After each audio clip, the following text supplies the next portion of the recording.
BJP Telangana చేనేత convener మిర్యాల వెంకటేశం ఆధ్వర్యంలో సోమవారం నల్గొండ పట్టణంలోని స్థానిక పద్మానగర్లో అయోధ్య అక్షింతలు ఇంటింటికి రామాక్షింతలు వితరణ చేశారు. ఈ సందర్భంగా వెంకటేశం మాట్లాడారు. బీజేపీ తెలంగాణ చేనేత కన్వీనర్ మిర్యాల వెంకటేశం ఆధ్వర్యంలో సోమవారం నల్గొండ పట్టణంలోని స్థానిక పద్మానగర్లో అయోధ్య అక్షింతలు ఇంటింటికి రామాక్షింతలు వితరణ చేశారు. ఈ సందర్భంగా వారు మాట్లాడుతూ అయోధ్యలో జనవరి 22 వరకు జరిగే బాలరామ విగ్రహ ప్రాణ ప్రతిష్ఠ కార్యక్రమాన్ని అందరికీ పాల్గొనే విధంగా ప్రతి ఇంటికి అక్షింతలు చేరవేసే బాధ్యత ప్రతి ఒక్కరి హిందూపై ఉందని, ఆ కార్యక్రమాన్ని రామకార్యంగా భావించి అందరికీ అందేలా విశ్వ హిందూ పరిషత్, బజరంగ్ దళ్ కార్యకర్తలు చేపడుతున్నారని తెలిపారు.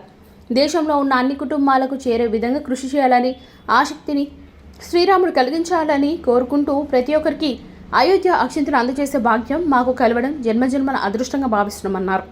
ఈ కార్యక్రమంలో చేరుపల్లి శ్రీనివాస్, శ్యామల తారక్, మిర్యాల జగదీష్, దుష్ట శ్రీనివాస్, మురళి, కర్ణాటి మార్కండేయ, పున్న రమేష్, భజన మండలి చందు, దేవరపల్లి వెంకన్న తదితరులు పాల్గొన్నారు. జై శ్రీరామ్. ఈరోజు మన వీధిలో శ్రీరాముని అక్షంతలు పంపిణీ చేయడం జరుగుతుంది.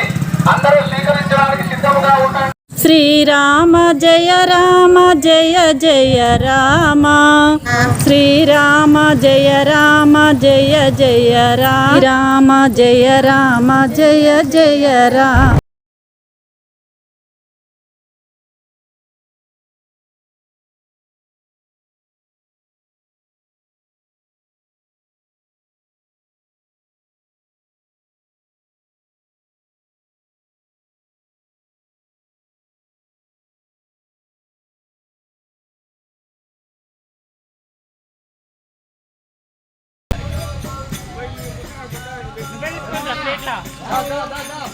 ప్లేట్ తీసుకుంటా, ఖాళీ ప్లేట్ తీసుకుంటా.